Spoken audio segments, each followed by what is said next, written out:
Good morning बच्चों। बच्चों आज हम लोग प्लैंक्स क्वांटम थ्योरी के बेसिस पर प्लैंक्स क्वांटम थ्योरी के बेसिस पर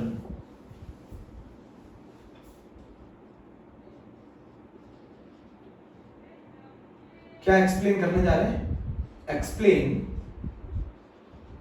ब्लैक बॉडी रेडिएशन। बच्चों पहली बात तो मैं फिर बता दूं, प्लैंक्स क्वांटम थ्योरी कहती थी कि जो क्वांटा की एनर्जी होती है, प्लैंक्स क्वांटम थ्योरी क्या कहती थी, क्वांटा की जो एनर्जी होती है या फोटोन की जो एनर्जी होती है वो डायरेक्टली प्रोपोर्शनल होती है फ्रीक्वेंसी के और इनवर्सली प्रोपोर्शनल होती है वेवलेंथ के। ये इस थ्योरी ने बोला था, इस थ्योरी ने ये बोला था कि किसी भी क्वांटा या फोटोन की जो एनर्जी है वो प्रोपोर्शनल है फ्रीक्वेंसी के और इनवर्सली प्रोपोर्शनल है वेवलेंथ के। अब जरा मेरी बात को समझो। मेरी बात ये कहती है कि अगर मान लो मैं रेड रीजन का क्वांटा ले लूं, अगर मान लो रेड रीजन का क्वांटा ले लूं और एक मैं ब्लू का क्वांटा ले लूं, तो बताओ इन दोनों में से किसकी एनर्जी ज्यादा होगी? एक रेड का क्वांटा है, एक ब्लू का क्वांटा है, बताओ किसकी एनर्जी ज्यादा होगी? तो मैं आपको बता दूं, रेड की वेवलेंथ ज्यादा होती है बच्चों, रेड की वेवलेंथ ज्यादा होती है, तो इस क्वांटा की जो एनर्जी होगी वो कम होगी।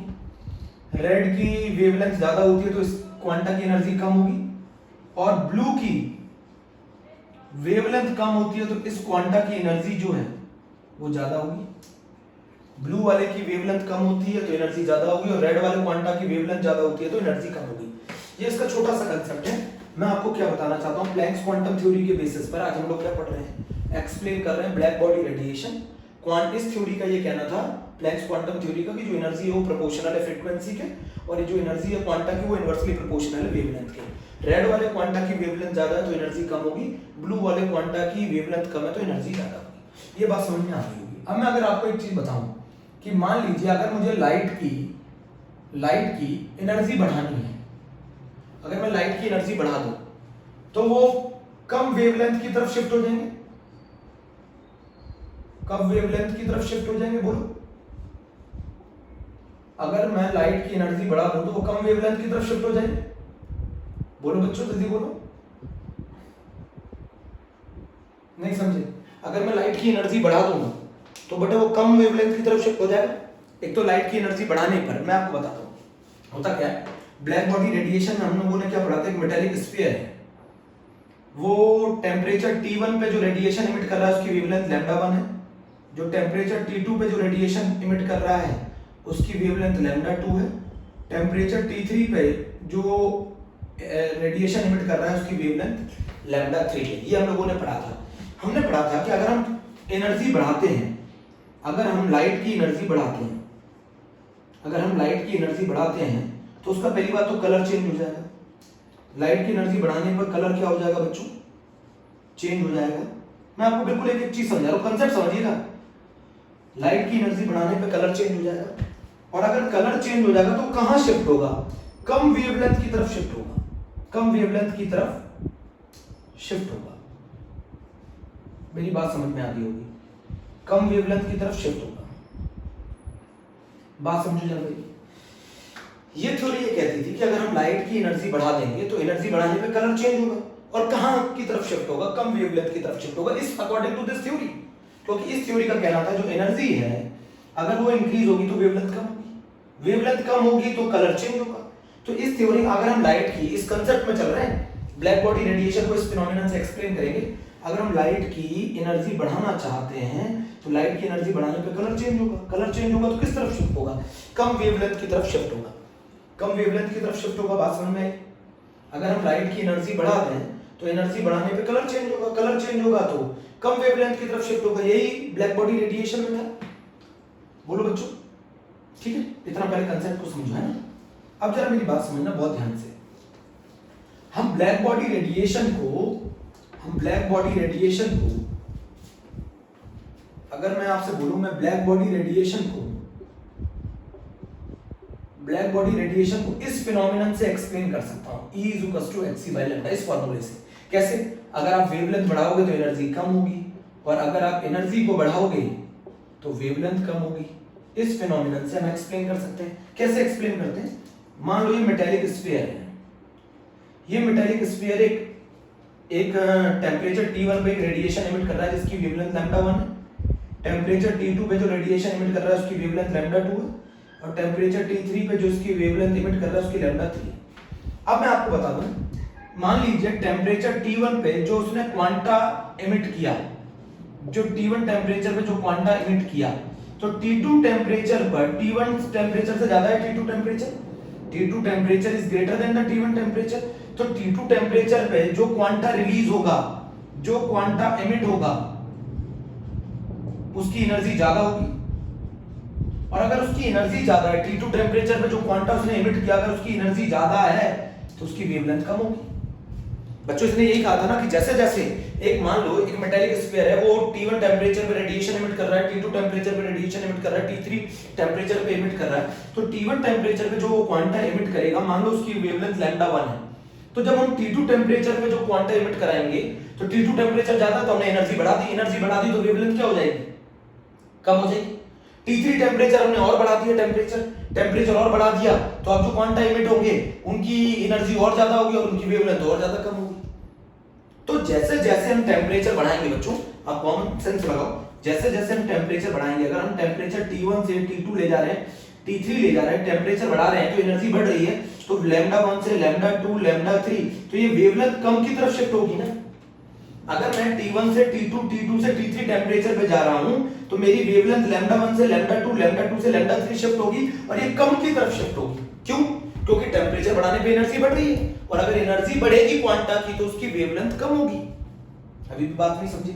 मैं आपको बोल रहा हूं इस मेटालिक स्फीयर ने टेम्परेचर T1 पे जो क्वांटा एमिट किया उसकी वेवलेंथ λ1 है, और टेम्परेचर T2 पे जो क्वांटा एमिट किया उसकी वेवलेंथ λ2 है, टेम्परेचर T3 पे इसने जो क्वांटा एमिट किया उसकी वेवलेंथ λ3 है। टेम्परेचर बढ़ाने पर क्वांटा की एनर्जी बढ़ रही है, अगर क्वांटा की एनर्जी बढ़ेगी तो उसकी वेवलेंथ कम होगी। तो अगर हम T1 से T2 और T2 से T3 की तरफ जा रहे हैं, हायर टेम्परेचर की तरफ जा रहे हैं, तो एनर्जी बढ़ रही है, और अगर एनर्जी बढ़ रही है तो वेवलेंथ कम की तरफ शिफ्ट होगी। बहुत आसान कंसेप्ट है, इसके बेसिस पर एक्सप्लेन कर रहे हैं। टेम्परेचर बढ़ाने पर, मतलब एक छोटा सा कंसेप्ट है कि टेम्परेचर बढ़ाने पर एनर्जी बढ़ रही है, और अगर एनर्जी बढ़ रही है तो वेवलेंथ कम होगी। भाई T1 टेम्परेचर पे जो क्वांटा एमिट किया था, T2 टेम्परेचर पे जो क्वांटा एमिट किया उसकी एनर्जी ज्यादा थी, T1 टेम्परेचर पे जो क्वांटा एमिट किया उसकी एनर्जी कम थी, T2 टेम्परेचर पे जो क्वांटा एमिट किया उसकी एनर्जी ज्यादा है। एनर्जी अगर ज्यादा है तो वेवलेंथ कम होगी, मतलब λ2 is less than λ1 and λ3 is less than λ2 is less than λ1। मेरी बात समझो, मैं यहां पर कंसेप्ट लिख रहा हूं। अगर T3 बड़ा है T2 से और T2 बड़ा है T1 से, तो E3 ज्यादा होगा E2 से, E2 ज्यादा होगा E1 से, तो फिर λ3 छोटा होगा λ2 से, और λ2 छोटा होगा λ1 से। मतलब अगर मैं मेटालिक स्फीयर को गर्म करता जाऊं तो एनर्जी बढ़ती जाएगी, एनर्जी बढ़ती जाएगी तो जो क्वांटा एमिट होंगे उनकी वेवलेंथ कम होती जाएगी। इसीलिए इसने बोला था ब्लैक बॉडी रेडिएशन पे कि अगर आप टेम्परेचर बढ़ाएंगे तो टेम्परेचर बढ़ाने पर जो लैम्डा मैक्स है वो कम वेवलेंथ की तरफ शिफ्ट हो रहा था और कलर चेंज हो रहा था। वेवलेंथ चेंज होगी तो कलर चेंज होगा, और किसकी तरफ शिफ्ट हो रहा था, कम वेवलेंथ की तरफ शिफ्ट हो रहा था। बात नहीं समझ में आई अभी? बहुत आसान सा कंसेप्ट है, इस फिनोमेनन से एक्सप्लेन हो जाएगा, इस फॉर्मूले से एक्सप्लेन हो जाएगा। इसका कहना था अगर हम वेवलेंथ को बढ़ाएंगे तो एनर्जी कम हो जाएगी, वेवलेंथ को कम करेंगे तो एनर्जी बढ़ जाएगी। ब्लैक बॉडी रेडिएशन के केस में जब हम टेम्परेचर T1 पे जो क्वांटा एमिट हो रहे थे उनकी एनर्जी मान लो E है, तो अगर हम T2 टेम्परेचर पे जो क्वांटा एमिट करेंगे उनकी एनर्जी ज्यादा होगी, T3 टेम्परेचर पे और ज्यादा होगी। तो अगर हम क्वांटा की एनर्जी बढ़ाएंगे तो उनकी वेवलेंथ क्या होगी, कम होगी, तो वो कम वेवलेंथ की तरफ शिफ्ट हो रहा था। कब ये चीज एक्सप्लेन नहीं कर पा रहा था कौन, वेव थ्योरी। इस चीज को किसने एक्सप्लेन किया, प्लैंक्स क्वांटम थ्योरी। बता रहा हूं आपको डायग्राम से, पहले इतनी बात समझ में आ गई कि मेटालिक स्फीयर ने मान लो T1 टेम्परेचर में जो क्वांटा एमिट किया उसकी वेवलेंथ λ1 है, T2 टेम्परेचर ज्यादा है तो अब जो क्वांटा एमिट करेगा उसकी एनर्जी ज्यादा है, उसकी एनर्जी ज्यादा है तो उसकी वेवलेंथ कम होगी, तो λ2 जो है वो λ1 से कम होगा। T3 टेम्परेचर पे जो आपने क्वांटा एमिट किया है उसकी एनर्जी और ज्यादा है, उसकी एनर्जी और ज्यादा है तो उसकी वेवलेंथ और कम होगी। बोलो बच्चों, क्लियर है? बोलो बच्चों। अब जरा कर्व समझना, मेरी बात समझना, कर्व कैसे होता है। कर्व बता रहा है ऐसे,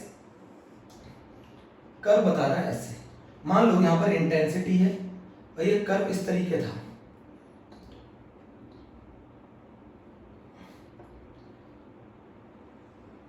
ऐसे कर्व था। मान लो बच्चों ये T1 टेम्परेचर पे है और ये लैम्डा मैक्स है। मतलब ये वो वेवलेंथ है जो मैक्सिमम इंटेंसिटी पर है, ठीक है। अब जरा बताओ, अगर मैं T2 टेम्परेचर ले लूं, ये तो कुछ कर इस तरीके का आ जाएगा। मैंने बोला था T2 टेम्परेचर पे लैम्डा मैक्स कम वेवलेंथ की तरफ शिफ्ट हो जाएगा, T3 टेम्परेचर पे ले लो तो यहाँ शिफ्ट हो जाएगा। बोलो बच्चों, T4 टेम्परेचर पे ले लो तो यहाँ शिफ्ट हो जाएगा। भाई T1, T2, T3, T4 आप टेम्परेचर अगर आप बढ़ाओगे तो जो क्वांटा एमिट होंगे उनकी एनर्जी बढ़ेगी। अगर उनकी एनर्जी बढ़ेगी तो उनकी वेवलेंथ कम होगी। तो अगर वेवलेंथ कम की तरफ शिफ्ट होंगे ना, इसीलिए क्या हो रहा था, रेड से कलर जो है आपका, रेड से, सुन रहे हैं मेरी बात को ध्यान से, इसीलिए टेम्परेचर बढ़ाने पे जो कलर है वो रेड से ऑरेंज, ऑरेंज से येलो, येलो से ब्लू, ब्लू से व्हाइट की तरफ शिफ्ट हो रहा था। बोलो बच्चों, टेम्परेचर बढ़ाने पे क्वांटा की एनर्जी बढ़ेगी, क्वांटा की अगर एनर्जी बढ़ेगी तो उसकी वेवलेंथ कम होगी, वेवलेंथ कम होगी तो लैम्डा मैक्स जो है वो टेम्परेचर बढ़ाने पे कम वेवलेंथ की तरफ शिफ्ट हो रहा था। यही चीज है एक्सप्लेनेशन ब्लैक बॉडी रेडिएशन। नहीं है समझ? एक छोटे से कंसेप्ट पे black body radiation phenomenon explain है। ये मेटेलिक स्फीयर जो है ये T1 टेम्परेचर पे क्वांटा एमिट कर रहा है जिसकी वेवलेंथ लैम्डा 1 है। T2 टेम्परेचर पे जो ये क्वांटा एमिट कर रहा है इसकी वेवलेंथ लैम्डा 2 है। T3 टेम्परेचर पे जो क्वांटा एमिट कर रहा है इसकी वेवलेंथ लैम्डा 3 है। T4 टेम्परेचर पे जो क्वांटा एमिट कर रहा है उसकी वेवलेंथ लैम्डा 4 है। तो T1 टेम्परेचर पे जो इसने क्वांटा एमिट किया है उसकी एनर्जी कम है, टेम्परेचर बढ़ा रहा है, एनर्जी बढ़ा रहा है। अगर एनर्जी बढ़ेगी क्वांटा की तो आपने पढ़ाना है, अगर एनर्जी बढ़ेगी क्वांटा की तो वेवलेंथ कम होगी, तो वेवलेंथ कम हो रही, कम वेवलेंथ की तरफ शिफ्ट हो रहा है। This is the whole explanation of the black body radiation on the basis of the Planck's quantum theory. This is the whole explanation of the black body radiation on the basis of the Planck's quantum theory. Please आप इस बात को समझें। बोलो बच्चों, please आप इस बात को समझें कि एनर्जी बढ़ाने पर वेवलेंथ कम होती है। बोलो, एनर्जी बढ़ाने पर वेवलेंथ कम होती है।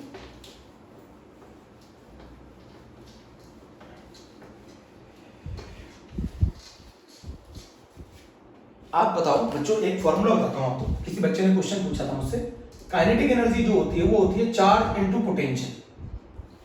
काइनेटिक एनर्जी का फॉर्मूला होता है चार्ज इनटू पोटेंशियल। जिस पार्टिकल को आप एक्सेलरेट कर रहे हैं उस पर कितना पोटेंशियल अप्लाई कर रहे हैं, उस पार्टिकल का चार्ज क्या है, तो काइनेटिक एनर्जी का फॉर्मूला होता है। अगर मान लो आप एक इलेक्ट्रॉन को आप 1 वोल्ट पोटेंशियल से एक्सेलरेट करते हैं, आप एक इलेक्ट्रॉन को 1 वोल्ट पोटेंशियल से एक्सेलरेट करते हैं तो काइनेटिक एनर्जी बताओ कितनी होगी, चार्ज कितना होगा। बोलो, इलेक्ट्रॉन का चार्ज E है और पोटेंशियल V है, तो ये EV होगा। इसकी वैल्यू पुट करो, इसकी वैल्यू होगी E की 1.6 × 10⁻⁻19 कूलम, और ये 1 वोल्ट, तो ये रिजल्ट आ जाएगा 1.6 × 10⁻⁻19 जूल। बोलो बच्चों, अगर मैं एक इलेक्ट्रॉन को V पोटेंशियल से 1 वोल्ट पोटेंशियल से एक्सेलरेट कर दूं तो ये EV हो जाएगा 1 EV। बोलो बच्चों, 1 EV हो जाएगा, और 1 EV हो जाएगा। और 1 EV किसके बराबर होगा, E किसके बराबर होता है, 1.6 × 10⁻⁻19 कूलम है into 1 volt, and coulomb 1 volt बराबर होता है 1 जूल। तो एक और काइनेटिक एनर्जी की यूनिट है। बोलो, तो इसीलिए हमारा जो रिलेशन आता है वो आता है 1 EV बराबर 1.6 × 10⁻⁻19 जूल। अगर मैं एक इलेक्ट्रॉन को 1 वोल्ट पोटेंशियल उसके ऊपर अप्लाई करूं तो बताओ कितनी काइनेटिक एनर्जी से दौड़ेगा, EV से। अब इसकी वैल्यू रख दो, E की वैल्यू कितनी होती है 1.6 × 10⁻⁻19, V की वैल्यू 1 वोल्ट 1.6 × 10⁻⁻19 कूलम वोल्ट बराबर जूल होता है। बोलो बच्चों, इस तरीके से रिलेशन आता है 1 EV बराबर 1.6 × 10⁻⁻19 जूल। जल्दी से समझो,